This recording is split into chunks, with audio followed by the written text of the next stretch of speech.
ಸ್ನೇಹಿತರೆ ಎಲ್ಲರಿಗೂ ನಮಸ್ಕಾರ. ಈ ವಿಡಿಯೋದಲ್ಲಿ ಬಂದುಬಿಟ್ಟು ನಿಮ್ಮ ಗ್ರಾಮ ಪಂಚಾಯತ್ನಲ್ಲಿ ಬರೋಬ್ಬರಿ 70,000ದಿಂದ 5 ಲಕ್ಷವನ್ನು ಸಹಾಯಧನವನ್ನು ಪಡ್ಕೊಳ್ಬೋದು. ಅದು ಫ್ರೀಯಾಗಿ ಉಚಿತವಾಗಿ.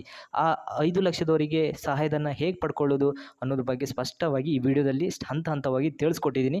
ಯಾರು ವಿಡಿಯೋನ ನಿಲ್ಲಿಸಿ ನೋಡಬೇಡಿ, ಕೊನೆ ತನಕ ನೋಡಿ, ಕರೆಕ್ಟಾಗಿ ಅರ್ಥ ಆಗುತ್ತೆ. ನೀವಿನ್ನು ನಮ್ಮ ಚಾನಲ್ಗಿನ್ನು ಹೊಸಬರಾಗಿ ಸಬ್ಸ್ಕ್ರೈಬ್ ಮಾಡ್ಕೊಂಡಿಲ್ಲ ಅಂತ ಹೇಳಿದರೆ ಈ ಕೂಡಲೇ ಸಬ್ಸ್ಕ್ರೈಬ್ ಮಾಡ್ಕೊಳ್ಳಿ. ಯಾಕಂದರೆ ಇದೇ ರೀತಿಯ ಹೊಸ ಹೊಸ ಅಪ್ಡೇಟ್ ನ್ಯೂಸನ್ನು ನಾನು ಕೊಡ್ತಾ ಇರ್ತೀನಿ. ಹಾಗೆ ನಮಗೊಂದು ಲೈಕ್ ಕೊಟ್ಟು ಹಾಗೆ ಮುಂದಿನ ವಿಡಿಯೋ ಮಾಡಲಿಕ್ಕೆ ಮೋಟಿವೇಶನ್ ಸಿಗುತ್ತೆ ಸ್ನೇಹಿತರೆ. ಒಂದು ವಿಡಿಯೋಗೆ ಲೈಕ್ ಕೊಡಿ. ಕಮೆಂಟ್ ಸೆಕ್ಷನಲ್ಲಿ ಬಂದುಬಿಟ್ಟು ನೀವು ಯಾವ ಜಿಲ್ಲೆಯಿಂದ ಈ ವಿಡಿಯೋನ ನೋಡ್ತಾ ಇದ್ದೀರಾ ಅನ್ನೋದನ್ನು ತಿಳಿಸ್ಕೊಡಿ ಸ್ನೇಹಿತರೆ. ಹೌದು ಸ್ನೇಹಿತರೆ, ಕಾಲಕ್ಕೂ ಬರಗಾಲ ಜಾಸ್ತಿ ಆಗ್ತಾನೇ ಇದೆ. ಹಾಗೆ ನಮ್ಮ ಗ್ರಾಮದಿಂದ ಇನ್ನೊಂದು ಗ್ರಾಮಕ್ಕೆ ಹೂಳೆತ್ತು ಹೋಗುವುದು ಮತ್ತು ಬೇರೆ ಕಡೆ ಕೆಲಸಕ್ಕಾಗಿ ಅಲೆಯೋದು. ಇನ್ಮೇಲೆ ನೀವು ಕೆಲಸಕ್ಕಾಗಿ ಅಲ್ಲಿ ಅಲೆದಾಡುವ ಅವಶ್ಯಕತೆ ಇಲ್ಲ. ಗ್ರಾಮ ಪಂಚಾಯತಿ ನಿಮಗೆ 365 ದಿನಗಳಲ್ಲಿ 100 ದಿನವನ್ನು ವೈಯಕ್ತಿಕವಾಗಿ ನಿಮ್ಮ ಮನೆಯಲ್ಲೇ ಕೆಲಸ ಮಾಡಲಿಕ್ಕೆ ಒಂದು ಅನುಕೂಲವಾಗಲಿಕ್ಕೆ ಅದಕ್ಕೆ ಹಣ ಸಹಿತ ನಿಮಗೆ ಫ್ರೀಯಾಗಿ ಕೊಡ್ತದೆ ಸ್ನೇಹಿತರೆ. ಹಾಗಾದರೆ ನೀವು ಯೋಚನೆ ಮಾಡ್ಬೋದು, ಏನು ಆ ಕೆಲಸ?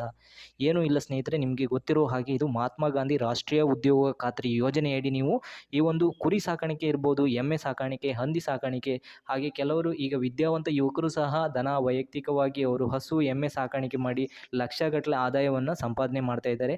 ಅಂಥವರಿಗೆ ಈ ಒಂದು ಉದ್ಯೋಗ ಖಾತ್ರಿ ಯೋಜನೆಯಡಿ ಅರ್ಜಿ ಕೊಟ್ಬಿಟ್ಟು ಆ ಒಂದು ಸಹಾಯಧನವನ್ನು ಪಡ್ಕೊಳ್ಬೋದು. ಅದು ಯಾವ ರೀತಿ ಪಡ್ಕೊಳ್ಳೋದು ಅನ್ನೋದ್ರ ಬಗ್ಗೆ ಹೇಳ್ತೀನಿ ಸ್ನೇಹಿತರೆ. ಎಲ್ಲಿ ಸ್ಕಿಪ್ ಮಾಡಬೇಡಿ, ಕೊನೆ ತನಕ ನೋಡಿ. ಹಾಗೆ ನರೇಗಾ ಉದ್ಯೋಗ ಖಾತ್ರಿ ಯೋಜನೆಯಡಿ ಕುರಿದೊಡ್ಡಿ ಮಾಡುವವರಿಗೆ 70,000 ರೂಪಾಯಿ, ಮೇಕೆ ಶೆಡ್ ಮಾಡುವವರಿಗೆ 70,000 ರೂಪಾಯಿ, ಹಂದಿ ಶೆಡ್ ಮಾಡುವವರಿಗೆ 87,000 ರೂಪಾಯಿ, ಹಾಗೆ ಕೋಳಿ ಶೆಡ್ ಮಾಡುವವರಿಗೆ 60,000 ರೂಪಾಯಿ ಈ ಥರ ಒಂದು ಸಹಾಯಧನ ಸಿಗಲಿದೆ. ಅದು ಏನು ಕಟ್ಟಲಿಕ್ಕಿಲ್ಲ, ಫ್ರೀಯಾಗಿ ಸಿಗ್ತದೆ. ನಿಮಗೆ ವೈಯಕ್ತಿಕವಾಗಿ ನೀವು ಕುಡಿಯೋ ನೀರಿಗೆ ಬಾವಿಯನ್ನು ಮಾಡ್ಕೊಳ್ಳೋದಾದರೂ ಸಹ ಈ ಒಂದು ಉದ್ಯೋಗ ಖಾತ್ರಿ ಯೋಜನೆಯಡಿ ಅವಕಾಶವನ್ನು ಕಲ್ಪಿಸಲಾಗಿದೆ ಸ್ನೇಹಿತರೆ. ನೀವು ಏನು ಅರ್ಜಿ ಕೊಡಬೇಕಂತ ಹೇಳಿದರೆ ನೀವು ಪಂಚಾಯತಿಗೆ ಹೋಗ್ಬಿಟ್ಟು ನಿಮ್ಮ ಪಂಚಾಯತ್ ಅಭಿವೃದ್ಧಿ ಅಧಿಕಾರಿ ಹತ್ರ ಗ್ರಾಮ ಪಂಚಾಯತಲ್ಲಿ ಉದ್ಯೋಗ ಖಾತ್ರಿಗೆ ನಮೂನೆ 1ರಲ್ಲಿ ಅರ್ಜಿ ಕೊಡಬೇಕಾಗತ್ತೆ. ನಮೂನೆ 1 ಫಾರ್ಮು ನಿಮಗೆ ಗ್ರಾಮ ಪಂಚಾಯತಲ್ಲೇ ಸಿಗುತ್ತೆ ಫ್ರೀಯಾಗಿ. ನೀವು ಹಣ ಕಟ್ಟುವ ಅವಶ್ಯಕತೆ ಇರೋದಿಲ್ಲ. ಹಾಗೆ ನಿಮಗೆ ಉದ್ಯೋಗ ಖಾತ್ರಿ ಜಾಬ್ ಕಾರ್ಡ್ ಒಂದು ಅವಶ್ಯಕವಾಗಿ ಬೇಕಾಗಿರುತ್ತೆ.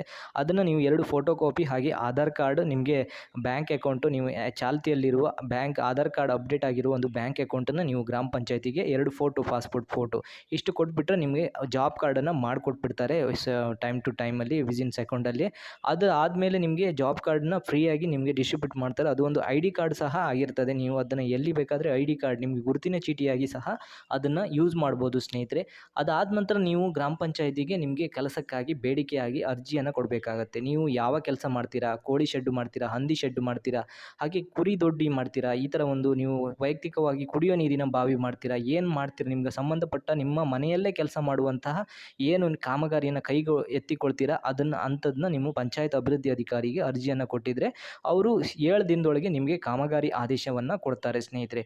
ಕಾಮಗಾರಿ ಆದೇಶ ಕೊಟ್ಟಾದಮೇಲೆ ನಿಮಗೆ ಉದ್ಯೋಗ ಖಾತ್ರಿ ಕಾಮಗಾರಿ ಚಾಲು ಆದಮೇಲೆ ನಿಮಗೆ ಇಂಜಿನಿಯರ್ ಬಂದು ಅದನ್ನು ಅಳತೆ ಮಾಡಿ ನಿಮಗೆ ಅದು ಮಾಪನ ಪ್ರಕಾರ ಅದು ನಿಮಗೆ ಟೈಮ್ ಟು ಟೈಮ್ ಎಷ್ಟು ಅಂದಾಜು ಪಟ್ಟಿ ಇದೆ ಅದು ಫುಲ್ ಪೇಮೆಂಟ್ ಮಾಡುವಲ್ಲಿ ಅವರು ಸಹಾಯವನ್ನು ಮಾಡ್ತಾರೆ ಇಂಜಿನಿಯರು. ಯಾಕಂತ ಹೇಳಿದ್ರೆ ನೀವು ಅದು ಅಂದಾಜು ಪಟ್ಟಿಯಲ್ಲಿ ಯಾವ ಥರ ಕಾಮಗಾರಿ ಎಲ್ಲಿದೆ ಅದೇ ಥರ ನೀವು ಮಾಡಿದರೆ ನಿಮಗೆ ಈಗ 70,000 ಅಂದಾಜು ಪಟ್ಟಿಯಲ್ಲಿ ಏನೆಲ್ಲ ಬೇಕಂತ ಇರುತ್ತೆ ಅದ್ರ ಥರನೇ ನೀವು ಅದರ ರೀತಿಯಲ್ಲೇ ಮಾಡಿದರೆ ನೀವು 100% ನಿಮಗೆ 70,000 ಸಿಗುವಂಥ ಸಂಭವನೂ ಇರುತ್ತೆ ಸ್ನೇಹಿತರೆ. ಅದು ಬೇರೆಯವರ ಮನೆಯಲ್ಲಿ ನೀವು ಕೆಲಸ ಮಾಡುವ ಅವಶ್ಯಕತೆ ಇಲ್ಲ. ನಿಮ್ಮ ಮನೆಗೆ ನೀವು ವೈಯಕ್ತಿಕವಾಗಿ ಕೆಲಸ ಮಾಡಿಕೊಂಡ್ರೆ ನಿಮಗೆ ಗ್ರಾಮ ಪಂಚಾಯತ್ ವತಿಯಿಂದ ಮಹಾತ್ಮ ಗಾಂಧಿ ರಾಷ್ಟ್ರೀಯ ಉದ್ಯೋಗ ಖಾತ್ರಿಯಡಿ ವೈಯಕ್ತಿಕ ಕಾಮಗಾರಿಯಿಂದ ನಿಮಗೆ ಹಣವನ್ನು ತಗೊಳ್ಬೋದು ಸ್ನೇಹಿತರೆ. ಈ ಒಂದು ಉಪಯುಕ್ತ ಮಾಹಿತಿ ನಿಮ್ಮ ಸ್ನೇಹಿತರಿಗೆ ಮತ್ತು ನಿಮ್ಮ ಸಂಬಂಧಿಕರಿಗೆ ಶೇರ್ ಮಾಡಿ. ಹಾಗೆ ನೀವು ಗ್ರಾಮ ಪಂಚಾಯತಿಯಿಂದ ಸರ್ಕಾರದಿಂದ ಮನೆಯನ್ನು ತಗೊಂಡಿದ್ರೂ ಸಹ ನಿಮಗೆ ಆ ಉದ್ಯೋಗ ಖಾತ್ರಿ ಯೋಜನೆಯಡಿ ಆ ಮನೆ ಹಂತಕ್ಕೂ ಸಹ ಗ್ರಾಮ ಪಂಚಾಯತಿಯಿಂದ ಸಹಾಯಧನವನ್ನು ಪಡ್ಕೊಳ್ಬೋದು. ಯಾವ ಥರ ಅಂತ ಹೇಳಿದರೆ ನೀವು ಗ್ರಾಮ ಪಂಚಾಯತಿಯಿಂದ ಪಂಚಾಂಗ ಮಾಡಿದರೆ ಮನೆಯ ಹಂತಕ್ಕೆ ಅದಕ್ಕೂ ಸಹ ಕೂಲಿ ಹಣ ಆಗಿ ನೀವು ನೀರು ಮಣ್ಣು ತುಂಬಿಸ್ಲಿಕ್ಕೆ ನಿಮಗೆ ಆ ಕೂಲಿ ಹಣವನ್ನು ಗ್ರಾಮ ಪಂಚಾಯತಿನೇ ನಿಮಗೆ ಕೊಡುತ್ತೆ. ಹಾಗೆ ಗೋಡೆ ಹಂತ, ಲಿಂಟನ್ನು, ಫೈನಲ್ ಹಂತ, ಅಂತಿಮ ಹಂತ, ಈ ಥರ ಹಂತವಾರವಾಗಿ ನಿಮ್ಮ ವಸತಿ ಯೋಜನೆಯಡಿ ಮನೆ ಫಲಾನುಭವಿ ಆಗಿದ್ದರೂ ಸಹ ನಿಮಗೆ ಉದ್ಯೋಗ ಖಾತ್ರಿಯಡಿ ನಿಮಗೆ ಮನೆಯಲ್ಲಿ ಬರುವಂಥ ಹಣ ಬಿಟ್ಟು 2 ಲಕ್ಷ ಬಿಟ್ಟು ಎಕ್ಸ್ಟ್ರಾ ಉದ್ಯೋಗ ಖಾತ್ರಿ ಯೋಜನೆಯಡಿ ಹಣವನ್ನು ತಗೊಳ್ಬೋದು ಸ್ನೇಹಿತರೆ. ಈ ಒಂದು ಉಪಯುಕ್ತ ಮಾಹಿತಿಯನ್ನು ನಿಮ್ಮ ಸ್ನೇಹಿತರಿಗೆ, ಸಂಬಂಧಿಕರಿಗೆ ಶೇರ್ ಮಾಡಿ. ನಮ್ಮ ಚಾನಲ್ಗೆ ಇದೇ ರೀತಿಯ ಹೊಸ ಹೊಸ ಅಪ್ಡೇಟ್ ನ್ಯೂಸ್ಗಾಗಿ ನಮ್ಮ ಚಾನಲ್ನ ಸಬ್ಸ್ಕ್ರೈಬ್ ಆಗೋದನ್ನು ಮರಿಬೇಡಿ. ಈ ಕೂಡಲೇ ಈ ವಿಡಿಯೋ ಒಂದು ಲೈಕ್ ಕೊಟ್ಟು ಸಪೋರ್ಟ್ ಮಾಡಿ. ಹಾಗೆ ಕಮೆಂಟ್ ಸೆಕ್ಷನಲ್ಲಿ ಬಂದುಬಿಟ್ಟು ಉದ್ಯೋಗ ಖಾತ್ರಿಯಿಂದ ನೀವು ಹಣವನ್ನು ತಗೊಂಡಿದ್ರೆ ಎಸ್ ಅಂತ ತಿಳಿಸಿ, ಇಲ್ಲ ಅಂತ ಹೇಳಿದರೆ ನೋ ಅಂತ ತಿಳಿಸಿ. ಇನ್ನು ಹೆಚ್ಚಿನ ಮಾಹಿತಿ ಬೇಕಿದ್ದರೆ ಕಮೆಂಟ್ ಸೆಕ್ಷನಲ್ಲಿ ತಿಳಿಸ್ಕೊಡಿ ಸ್ನೇಹಿತರೆ. ಇನ್ನೊಂದು ವಿಡಿಯೋ ಮಾಡಿ ಹಾಕ್ತೀನಿ. ಎಲ್ಲರಿಗೂ ಮುಂದಿನ ವಿಡಿಯೋದಲ್ಲಿ ಸಿಗ್ತೀನಿ. ಎಲ್ಲರಿಗೂ ನಮಸ್ಕಾರ. ಜೈ ಹಿಂದ್, ಜೈ ಕರ್ನಾಟಕ.